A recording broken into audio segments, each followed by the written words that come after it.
Here on a chilly spring morning, the lonely tower of Thundridge Old Church stands in the Rib Valley in Hertfordshire, England. This tower, built in the 15th century from flint and stone, is all that remains of a church once dedicated to All Hallows and Little St Mary, its origin stretching back possibly to Saxon times. The church and Thundridge Bury Manor once stood within a medieval moated enclosure. The manor was demolished in 1811. But the site may have originally been a grange supplying food to Ware Priory before becoming Thundridge Manor. But why does this tower remain while the rest of the church was dismantled? A survey of the tower in 1843 reported it to be in a serious state of dilapidation. The surveyor went on to comment, I advise that you abstain from ringing the bells, the vibration of which might hasten the downfall of the tower, the result of which needs no comment from me. That same year, the repair costs were estimated at £1,800. But for just over twice that, £4,000, Robert Hanbury, local brewer and philanthropist, built this entirely new church.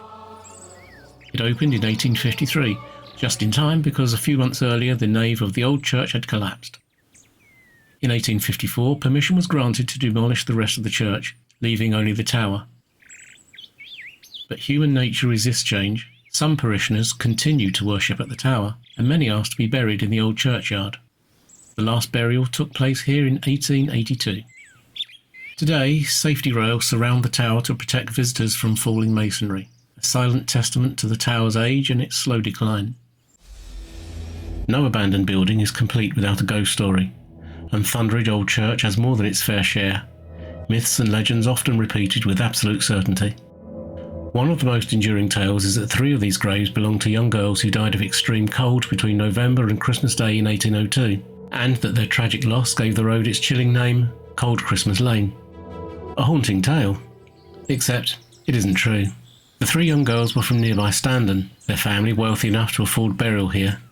But there's no trace of any official record nor a hint of evidence to support it. In fact, Thundridge seems to have been an unusually healthy place, even during times of plague. As for the name Cold Christmas Lane, well, that's not old. It only entered common use within living memory. The legend itself, well, that seems to have first appeared as recently as the 1990s. And many claim this old church is haunted. A quick internet search will reveal many tales of ghostly sightings and rituals. One common misconception is that the church once lay on a north-south axis, instead of the usual east-west alignment.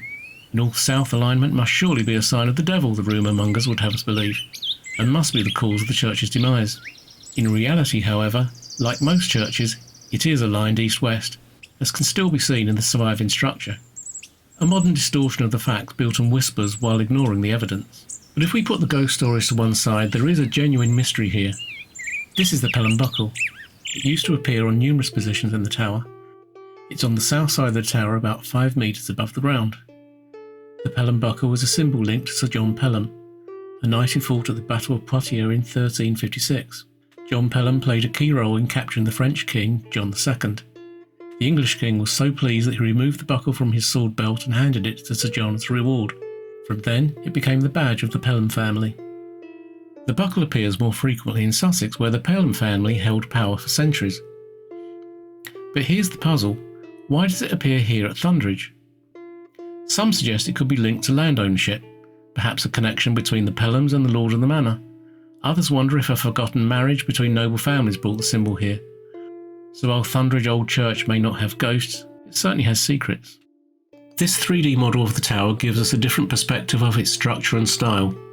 It may look slightly uneven in places, but that's more to do with weathering and later repairs.